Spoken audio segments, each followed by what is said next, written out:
Let's have a look at case number 2. Jane is a 7-year-old, and although she has always been a little bit anxious, she's seemed more clingy than usual since the bushfire. When her mother drops her off in the morning, she's very teary, and it can take Mum quite some time to calm her down. Even after Mum leaves, Jane likes to sit in the front row and tries to stay as close as possible to the teacher. She's also started wetting her pants, which she hasn't done before, which the other children have also noticed. Her mother has also mentioned to you that she seems more fearful than before and is also having nightmares and trouble sleeping. Jane frequently arrives without her homework completed and sometimes leaves her homework book at home. Jane's mother also seems quite anxious and is very worried about her daughter. Jane's mother tells you that they have spent the last few months rebuilding their home and are getting ready to move in soon. Jane's mum has very mixed feelings about moving into their new home. So there's a lot of information in that case, so take the time now to have a think about the case of Jane and answer the questions on handout 2.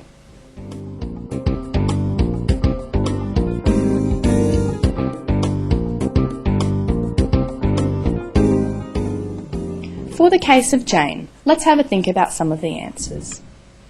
What signs are evident in the case example to indicate ongoing distress? There's a lot of information in this case study and there's a lot of signs of ongoing distress for Jane. Jane has become quite clingy, clinging to Mum and the teacher.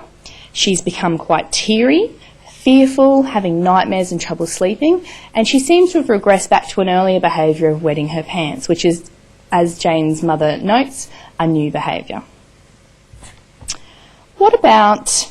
What are the risk factors evident which might suggest that Jane is at risk of ongoing difficulties? If we think about the home environment, it's clearly been a significant loss of house, and they've spent the last few months rebuilding their home. So there's quite a number of ongoing stresses at home, and perhaps even some that we're unaware of. So the fact that there's been some instability there is a risk factor for Jane. They're about to move back into their house, so that is going to be a big event for the whole family, and also might suggest that she's at risk of ongoing difficulties, or it might act as a protective factor in getting back to normal. So these are the sort of things that might need further information. The types of reactions she's having, the separation and the regression back to the previous behaviours of wetting her pants, might also sort of indicate that she is likely to have ongoing difficulties. In terms of what further information is required, it might be important for you to try and find out if there's an actual reason as to why she's forgetting her homework, either leaving it at home or failing to complete it. Perhaps there is a reason at home, perhaps they don't have anywhere to store their homework, perhaps it's lost, perhaps the home environment is so stressful that they're unable to do this.